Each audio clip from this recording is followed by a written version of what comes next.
maikling introduction. Sino po ba kami? O ano po kami? Sino, sino at bakit? Para po, yun ay sasagutin ko pong maikli lang. Tatlong tanong. Ano kami? Hindi po kami networking.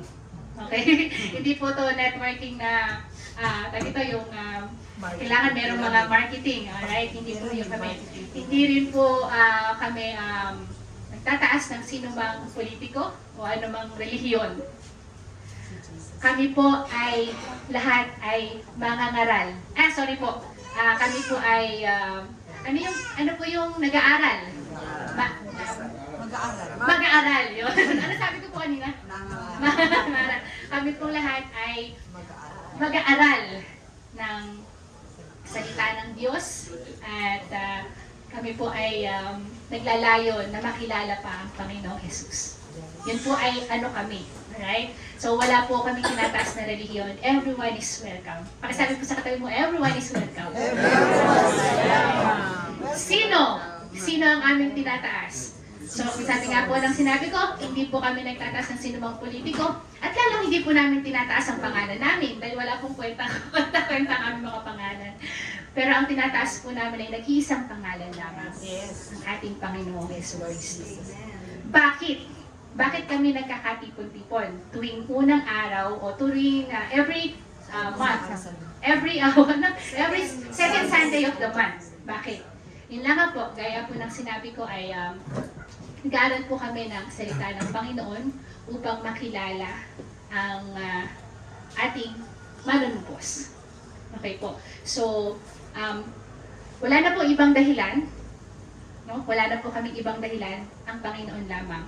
So kung kayo po ay babalik sa susunod na buwan, sa mga susunod pa, nagkakaintindihan po tayo na kaya po kayo bumalik ay dahil walang iba kundi sa Panginoong Jesus natin.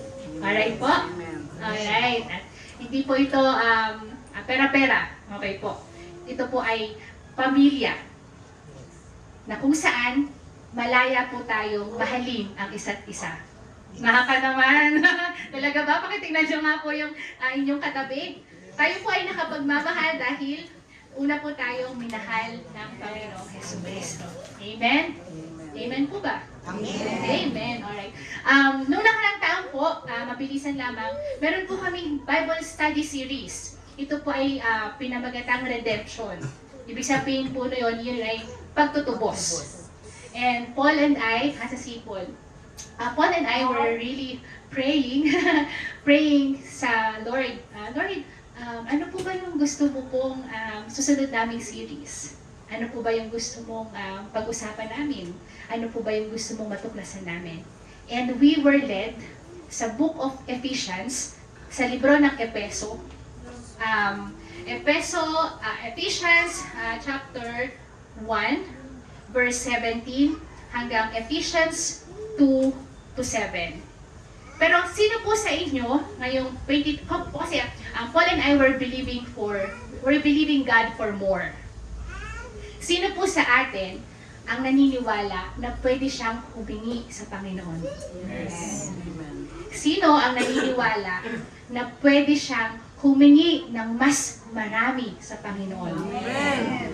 Sino po ang naniniwala na pwede kang humingi parati ng maraming-marami sa Panginoon? Amen. Dahil alam mo na ang Diyos na hinihingan mo ay Diyos na hindi nauubos. Yes. Amen. Because you know that the God that you are tinatawagan mo ang Diyos ay isang Diyos na malaki, Diyos na mabiyaya, Diyos na mapagmahal, at kailanman hindi mo mauubos ang kanyang kayamanan. Dahil suktulan ang pag-ibig niya sa iyo. Ngayon po, si Apostle Paul, meron po siyang hinihingi sa Panginoon. Alam ko po kayo yung may sarili-sariling panalangin. Tama po ba? Meron po kayong hinihingi sa Panginoon. Pero si Apostle Paul, meron po siyang hinihingi parati. Hindi lang minsan, kundi lagi niyang hinihingi. At yun din po yung panalangin po namin ng buong GBM, kami po yung Gospel Bearer Ministry po. Ito po yung hinihiling namin sa Panginoon. Pwede ba natin buksan Ephesians? Sabi po dito sa Ephesians 1:17, babasahin ko po sa wikang Ingles, tatagalogin na lang po natin bilang paliwanag. I keep asking, lagi kong hinihingi, I keep asking that the God of our Lord Jesus Christ, the glorious Father, may give you the spirit of wisdom and revelation so that you may know Him better. Sino po sa atin na minsan sa isang buhay niya ay natanong niya, saan ba ako galing? Sino ba ang naglikha sa akin? Tapos gusto mo pa siyang makilala ng lubos. Sino ba ito? Isang bagay po na importante ay malaman mo kung sino ang iyong sinasamba. Agree po ba? Malaman mo, makilala mo kung sino ba ang iyong sinasamba. Yung bang Diyos na sinasamba mo ay pipi? Yung bang Diyos na sinasamba mo ay hindi ka nadidinig? Yung Diyos ba na sinasamba mo ay hindi gumagalaw? O ang tunay na Diyos na sinasamba mo ay nakakarinig, nangungusap sa'yo, may pakailam sa'yo, mahal ka? Amen? At yung tunay na Diyos ba na sinasamba mo ay may pangarap para sa'yo, may pangarap sa buhay mo, may pangarap sa pamilya mo? Amen. So, yun yung gusto mong makilala pa sa iyong buhay. Amen? Amen po ba? Sabi po ni Apostle Paul, I pray that the eyes of your heart may be enlightened. Ibig sabihin ng enlightened ay ano? Magliwanag. Gusto niya yung puso natin magliwanag para malaman natin ano ba yung pag-asa, hope, na kung saan tayo ay tinatawag. Alam ko po, hindi ko po pala alam. Hindi ko po alam ang iba't ibang sitwasyon ng bawat isa. Pero sa tuwing sinasambit natin ang pangalang Jesus, alam mo na may pag-asa. Amen. Bawat umaga, every gising is a blessing. May pag-asa. Sabi doon, and the riches of His glorious inheritance in His holy people. Ibig sabihin niya, ang sabi ni Paul, gusto niya na magliwanag yung puso natin para malaman natin ang pag-asa, at hindi lang pag-asa, pati mana. Inheritance. Wow, Sister Jace, meron pala akong mana. Tatay ko, Mama, Daddy, ano bang pamana mo sa akin? Pero masama daw po, okay pa yung tatay ko. Alam mo yun, sa Panginoong Jesus, meron kang mana. Nakatawa. Di ba? At ito yung malaki, mga kapatid. Basahin nga natin, His incomparably great power. For us who? So it will only, Tagalog natin, ito ay hindi mapantay na may kukumparang malaki, great, diba? Malaking kapangyarihan. Saan? Sa sino? Sa taong naniniwala. It only happens to those who believe. Sa mananampalataya.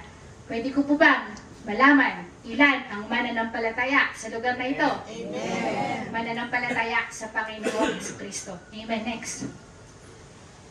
So, ano tong power, Sister Jace? Sabi po dito, ito daw po yung power na in-exert, ibig sabihin binuhos ni God the Father nung buhay niya ang kanyang anak na si Jesus sa death. Nung siya po ay namatay. Di ba? Wala man po tayong tamang oras para maipaliwanag po natin ano ba yung kapangyarihan na iyon. At naniniwala kami, we're really praying sa mga susunod po nating series, madidiscuss po natin iyon. But I just want you to know that from the Bible, it says na merong dinepositong kapangyarihan sa iyo ang Diyos. At yun ang gustong malaman mo ni Apostle Paul. Hindi po si Paul na asawa ko, ni Apostle Pablo. Amen? Amen. Can I have an amen? Amen. At ito po yung gusto kong emphasize. That when he raised Christ from the dead and seated Him at His right hand in the heaven realms. Gusto ko pong malaman nyo na nung ni-raise si Jesus from the dead, ay inupo siya ng Diyos sa kanyang kanan. Saan? Sa kalangitan. Para po maintindihan natin, pwede po ba natin tawagin si Brother Ramon? Ano ba ito? Siya po pari ay si Lord Jesus. Okay, mapapayag ba kayo? Oh, yes! Ayan. Para po malaman yan, pwede hindi naman kayo malalaglag. Yan. So, nakaupo si Lord Jesus sa heaven. Pag po kayo natatawa, hindi naman po siya ano mami? Alright. Sabi po dito, he seated him at the right hand in the heavenly realms. Ako po ha. Sabi po dito, far above. So siya ay nasa above. Ibig sabihin ng above ay taas. Pero sabi doon, far above. Malayo. Amen. Nakukuha niyo po ba? Nakukuha niyo po ba yung picture? Sabi doon, far above all rule, authority, power, and dominion. May nagahari sa sanlibutan. Ito po yung kaaway natin. Pero ang sinasabi dito na ang Kristo na sinasamba ko at Kristo na sinasamba mo ay mas mataas. Far above. Amen. Amen. So He deserve all the glory, He deserve all the praises, at worthy siya ng pagsamba mo mga kapatid because He is our Lord who is far above lahat ng bulan. Amen. And I say Amen. And every name that is invoked, anumang pangalan, mas mataas siya dun. Amen. Not only in the present age, but also in the one to come. And God placed all things under His feet. Ganun ka nga po. So, ibig sabihin, lahat ng nasa ilalim niya, kaya lang niya tapak-tapakan. Amen. What a mighty Christ we serve. Amen. Amen. Okay, Sister Jace, kopya ko naman yun eh. Alam ko naman yun na ang Diyos ay makapangyarihan at Diyos ay ang ating Panginoong Yesus ay nasa kalangitan. Ano ang connect nito sa akin? Ano ngayon to sa akin? Basahin po natin next. Tutuloy ko po, Ephesians 1, Ephesians 2, chapter 2. Tatagalogin ko na lang po. Nung una, ikaw to, tsaka ako Ikaw to at tsaka ako. Nung una, patay kayo dahil sa inyong mga pagsuway at mga kasalanan. Patay ba o buhay? Patay. Patay. Amoy patay, amoy buhay. Amoy patay. Alright? Sinunod ninyo noon ang masamang takbo ng mundong ito. At napailalim kayo sa pinuno ng mga kapangyarihan, which is si Satan at mga darkness. Amen? Sa himpapawid, ang Espiritu naghahari sa mga taong ayaw magpasakop sa Diyos. Ito ang totoo. Sabi mo sa katabi mo, ang totoo. Tayong lahat. Hindi lang ako. Tayong lahat. Sabi mo kasi, minsan, ako lang no? Tayong lahat ay dati ring namuhay ayon sa pagnanasa ng ating laman at sumunod sa mga hilig ng katawan at pag-iisip. Kaya sa ating likas na kalagayan, kabilang tayo sa mga taong kinapupuotan ng Diyos. Madalit sabi, ako at ikaw ay pasaway noon. Noon. Amen. Amen. O mahina. Amen. Amen. Malamang, pasaway pa rin hanggang ngayon. Okay, ulitin ko po. Pasaway noon. Noon, yes. Amen. Pasaway noon. Amen. Amen. Pero alam niyo mga kapatid, let's say, lahat tayo, kahit ngayon ay pasaway. No? Amen. Pero may magandang balita. May magandang balita. Dahil while we were still sinners, nang tayo ay pasaway pa, Christ died for us. Verse 4, because of His great love for us, God, who is rich, mayaman. Yung katabi mo, hindi mo mapatawad. Yung kapitbahay mo, nakikita mo pa lang, gusto mo na maglosartan. Tumataas na yung BP mo.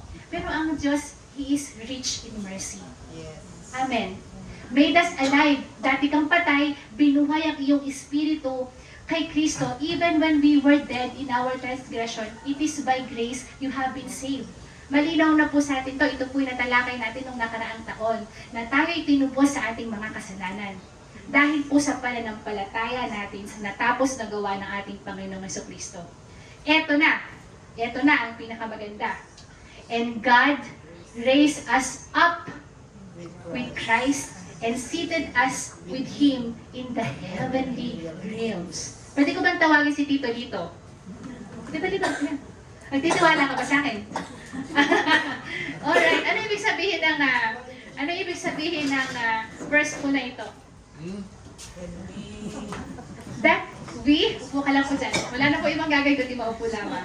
Alright. Yes, so upo lang. Alright. Ito si Christ. Sino ka kaya? Ako sa titito-lito. Alright. Sabi doon, and God, so mula sa kaputik-putik, ikaw ay hinamo. Ikaw ay pinatawad. Hindi ka lang pinatawad, ikaw ay nilinis. At hindi lang ikaw nilinis, ikaw ay inangat. Nakukuha niyo mga kapatid. Ikaw ay inangat at ano? Ikaw ay pinaupo. So kung pinaupo ka with Christ, you are also far above. Yes. Amen. Can I have an amen? Amen. So sa spirito, in the spirit, lahat ng nakay Christ is seated with Christ far above. So yun ang ibig sabihin nun, Sister Jace. Ganon-ganon ka nga, dito. Lahat ng kaaway mo, nasa ilalim mo na. Yes. Meron ka kasing posisyon.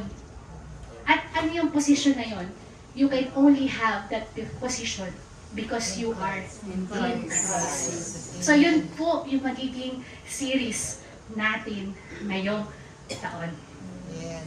So aalamin po natin that the best position ever is in Christ. Amen. Amen. Palakpakan po natin ang ating dalawa. Hindi na po kayo maupo sa inyong upuan. Yes, because we are in Christ. At ito po ay nangyayari lamang sa mga mananampalataya ng ating Panginoong Jesus. Take note, ito po ang posisyon ng bawat mananampalataya sa ating Panginoong Jesucristo. Ikaw ay nakaupo, ikaw ay nagpapahinga. Pwede po ba nating tawagin po yung bread and wine? Pamigay po natin yung saro at tinapay. Mga kapatid, kaya po tayo in Christ.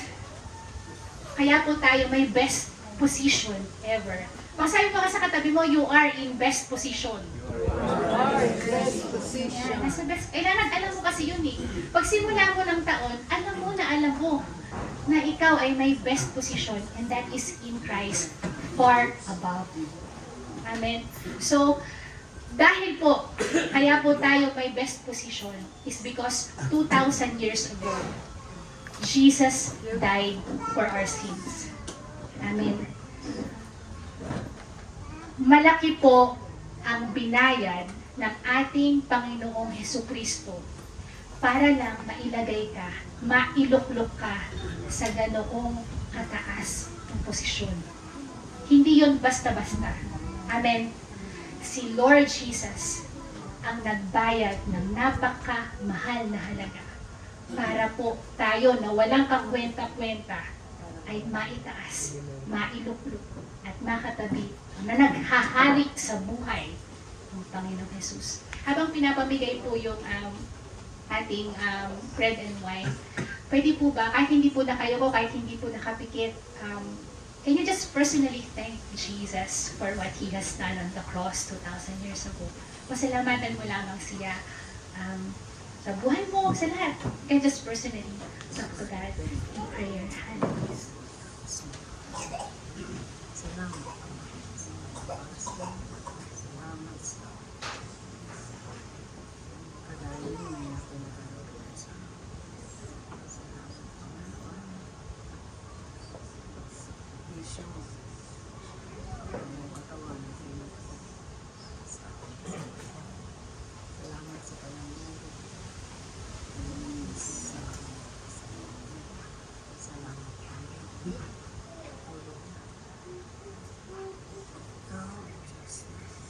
Ang tinapay po ay sumisimbolo ng katawan ng ating Panginoong Jesucristo. Ito po ay bayubay sa krus para sa atin. Sabi po sa Bible, it was beaten for you. Para sa akin, para sa iyo. And by His stripes, we are healed. Mga kapatid, sabi doon sa binasa natin kanina, we are in Christ, we are seated in Christ, far above. Sabi doon, in every name that is invoked, anuman ang pangalan Alam niyo mga kapatid, kapag tayo pumupunta sa doktor, pag tayo may sakit, sabihin natin sa doktor, Dok, ano po ba ang problema ng katawan ko? And then he will give it a name. May pangalan ang sakit. Tama. Pero sabi dun sa Bible, in every name that is invoked, you are far above it. So pag sinabi niya, may diabetes ka. So punta ka sa doktor, alamin mo kung anong pangalan ng sakit na yun. So that you can have a name that you can pray against. And you will just exercise that power that was given to you by our Lord Jesus. And you are claiming your authority. Tong diabetes na to, luluhod to sa pangalan ng Panginoong Hesus Kristo. Yes. Amen. Name it, anumang sakit yan. Pero mga kapatid, even if He does not, alam niyo po ba na even death ay napagtagumpayan na ng Panginoong Hesus Kristo. Amen. Sa ating naniniwala, mga kapatid, ang kamatayan na hindi katapusan. Yes. Tayo pong mananampalataya na ating Panginoong Hesus Kristo ay naniniwala na ang kamatayan ay napagtagumpayan rin naman ng Panginoong Hesus. Kaya po tayo nagbabahagi ng salita ng Diyos dahil ang Panginoong Hesus Kristo na ang pag-asa po natin even unto death. Yes. Because death, ano po ay, it was conquered by Jesus. Yes. Can I invite you to all stand up po at pasalamatan natin ang Panginoon na dahil sa kanyang tapos na gawa, ang katawan po na sumisimbolo, ang bread po na hawak nyo na sumisimbolo sa kanyang katawan ay access po natin para makahingi po tayo ng kagalingan, physical at spiritual. Amen. Dakilang Diyos na makapangyarihan sa lahat, kinikilala po namin na sa natapos mong gawa sa krus, kami po ay iyong pinagaling na. Amen. Lord, lahat ng latay po na yon ay hindi nawawalan ng kabuluhan sa amin. Dahil po sabi po sa iyo, sabi po sa Biblia, by your stripes we are healed. Amen. Amen. Tinatanggap po namin ng may pasasalamat ang tinapay na ito, Panginoon, na sumisimbolo ng iyong katawan. Sabay-sabay po natin kainin.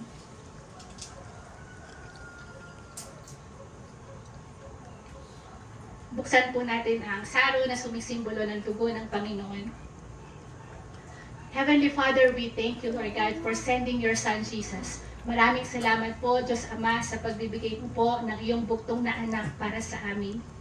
Binayaran ng napakamahal na dugo ng Panginoong Hesukristo ang aming mga kasalanan. At dahil po doon, malaya kaming tumawag ng Aba. Yes. Malaya kaming tumawag ng Ama sa iyo, Panginoon. At napakasarap po na malaman na ikaw, O Diyos, ang tunay na Diyos, ang aming tatay. Salamat po, tinatanggap po namin ang ubas, katas ng ubas po na ito na sumisimbolo ng banal na dugo ng iyong anak na si Jesus. Sabay-sabay po natin kayo. Amen. Lord, sa iyo po ang lahat ng kapurihan, lahat ng pasasalamat sa matamis na pangalan ni Jesus. Amen. Amen. Palakpakan po natin ang ating Panginoon.